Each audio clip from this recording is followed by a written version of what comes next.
Hello বন্ধুরা, আজকে উত্তরাধিকার সূত্রে কিভাবে এই পদ্ধতিটাই আমরা আজকে জানবো A to Z।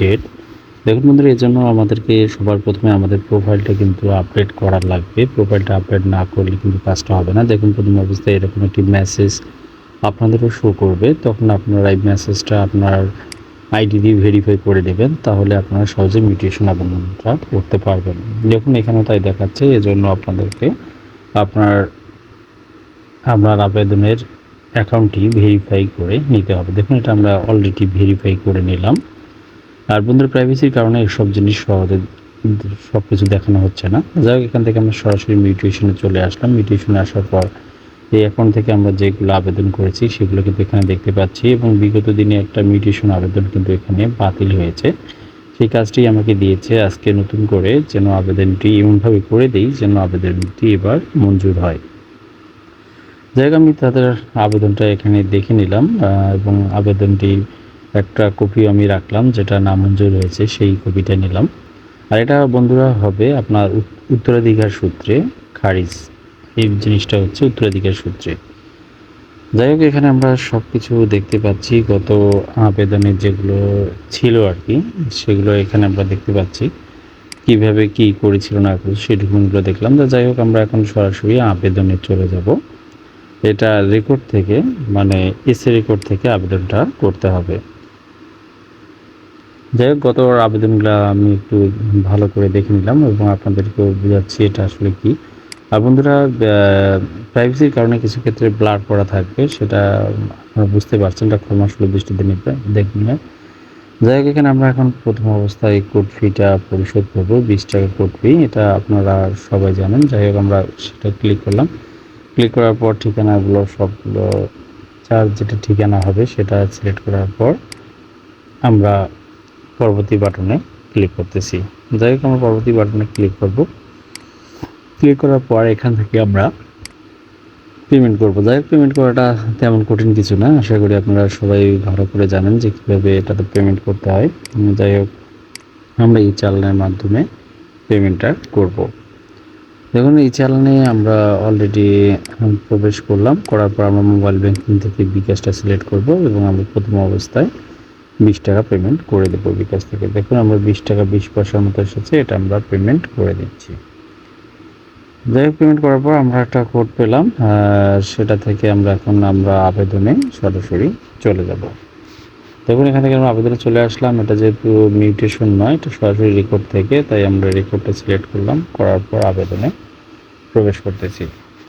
আবেদনের তারপর বন্ধুরা উপরে হ্যাঁ না ও দুটো না অপশন হবে। তারপর এখান থেকে আমরা জমির মৌজাটা এখান থেকে আমরা সিলেক্ট করে নিলাম। যাই হোক, যে মৌজা আপনারাও আপনাদের যে মৌজা সেটা সিলেক্ট করে নেবেন। করার পর এখানে ক্লিক করবেন। ক্লিক করার পর হোল্ডিং নাম্বার থাকলে দেবেন, না থাকলে হ্যাশ মাইনাস চিহ্নটা দেবেন। তারপর যে মূল্যে করতেছেন, যে খতিয়ান মূল্য, সেই খতিয়ানটা সিলেক্ট করার পর সার্চ দেওয়ার পর যদি খতিয়ান না পান, তাহলে এইভাবে খতিয়ানটা পিডিএফ আকারে আপলোড করে দেবেন। যেহেতু আমার এখানে খতিয়ানটা সার্চে পাইনি, তাই আমি পিডিএফ করে খতিয়ানটা নিয়েছিলাম, এসি খতিয়ানটা, সেটা এখানে আপলোড করে দিলাম, যেহেতু এটা রেকর্ড মূল্যে। তারপর জমির শ্রেণী, এটা হলো ডাঙ্গা জমির শ্রেণী, সেই ডাঙ্গা জমির শ্রেণীটা আমি এখান থেকে সিলেক্ট করে দিলাম। আর এটা বন্ধুরা আমার 2 দাগে হবে, মানে এটা 2টা দাগ মিলে আমি আবেদনটা করব। তাই দেখুন প্রথমে একটি দাগ নিলাম এবং দ্বিতীয়তে আরেকটি দাগ আমি অ্যাড করলাম। একই খতিয়ানের মধ্যে 2টি দাগ আর কি, এবং একই মৌজার মধ্যে। যাই হোক, এখন আমি আরেকটি দাগও এখানে অ্যাড করে নিলাম। এগুলো আপনাদের যেমন জমি থাকবে ঠিক সেভাবে আপনারাও এসব অ্যাড করে নেবেন এবং ভালোভাবে কাগজপত্রগুলো যাচাই করে তারপর আবেদনগুলো করবেন। হুট হাট করে আবেদন করবেন না, তাহলে আবেদন ভুল হয়ে যাবে এবং আপনার আবেদন নামঞ্জুর হওয়ার সম্ভাবনা থাকবে। যাই হোক, এটা আমরা অ্যাড করলাম, আমার খতিয়ান নাম্বার এবং 2টি দাগ অ্যাড করলাম। করার পর যেহেতু রেকর্ড মূল্যে, তাই এখন আমাকে স্বাভাবিকভাবে বন্ধুরা আমাকে যার ওয়ারিশগুলো যে আছে, এনার টোটাল হলো 4 জন ওয়ারিশ, এনার ছেলে, তারপর স্ত্রী এবং 2টি মেয়ে। প্রথম অবস্থায় ওনার ছেলের অ্যাকাউন্ট থেকে এটা আমি করতেছি, তাই ওনার ছেলের সব কিছু তথ্যগুলো আমি এখানে সুন্দর করে বসে দিচ্ছি। তা বন্ধুরা, আপনারা বারবার এটা বসিয়ে দেবেন এবং ওই খতিয়ান মালিকের সাথে তার সম্পর্ক কী সেটা অবশ্যই এখানে উল্লেখ করে দেবেন, তা নাহলে হবে না। এবং এনআইডি কার্ড, ঠিকানা সব পুঙ্খানুপুঙ্খানুভাবে এনআইডি কার্ডে যেভাবে আছে সেভাবে বসাই দেবেন। তা না হলে কিন্তু এটা আপনার সার্ভার কিন্তু নেবে না। যাই হোক, প্রথমে ওনার ছেলেটা বসলাম, তারপর যে লোকের মানে এসে রেকর্ডে যার নাম আছে সেই ব্যক্তির ওয়াইফের অ্যাড্রেসটা কিন্তু আমি এখানে নিলাম। দেখুন বন্ধুরা, প্রথম অবস্থায় নিল না। অনেক সময় এটা কিন্তু সার্ভারের সমস্যা পড়ে, তখন নিচে লাল দাগ আসবে, তখন চমকানোর কিছু নেই। একটু ট্রাই করলে এবং ভালোভাবে যাচাই করলে জিনিসটা আপনি দ্বিতীয় টাইমে বসাতে পারবেন। যাই হোক, থার্ড অবস্থায় তার মেয়ে দুজন, তাদের তথ্যগুলোও কিন্তু আমি এখানে বসাই দিচ্ছি।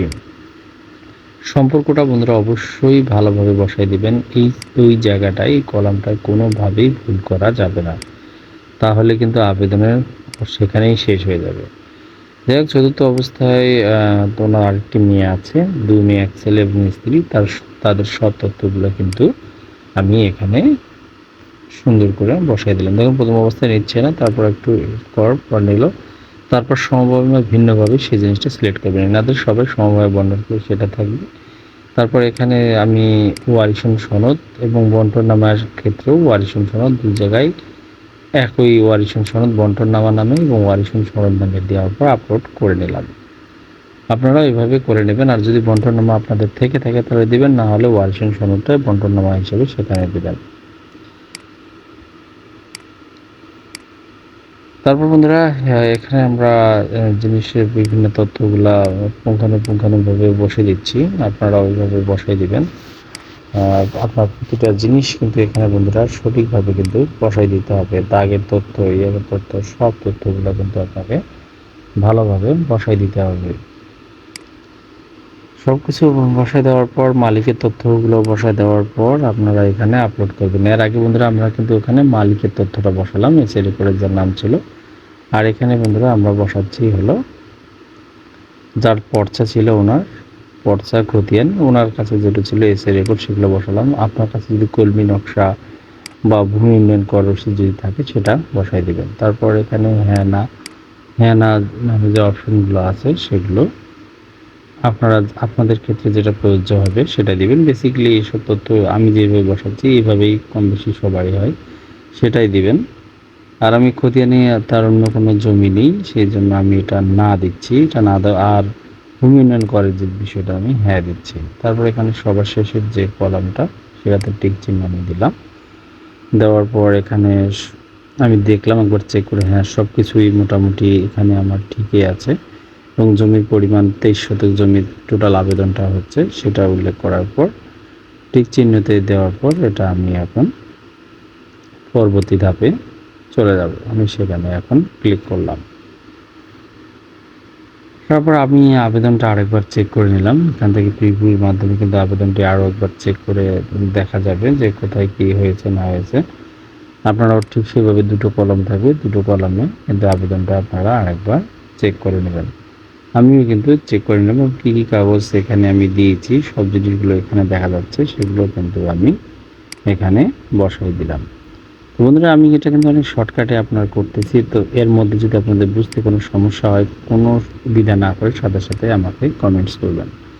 যাই হোক, এরপর আমি 50 টাকা নোটিশ ফি যেটা আছে সেটা এখানে দিয়ে নিচ্ছি, যেহেতু আমার আবেদনটি করা প্রায় শেষের দিকে এসে গেছে। তারপর আবার এই চালানের মাধ্যমে আমাকে 50 টাকার একটু বেশি, 50 টাকা 50 পয়সা, মানে এরকম একটা পেমেন্ট আমাকে এখন করে দিতে হবে। প্রথম অবস্থায় বন্ধুরা আপনার আবেদন করতে প্রায় ৭০-৭২ টাকার মতো, ৭০ থেকে ৭২ টাকার মতো খরচ হবে নোটিশটা জারি করার জন্য আর কি। আর টোটাল খরচ ১১৭৭ টাকা হয় ডিসি এর হাতে পাওয়া পর্যন্ত। দেখুন আমার এর আবেদনটা হয়ে গেছে এবং এখান থেকে আমি প্রিন্ট নিয়ে নিলাম।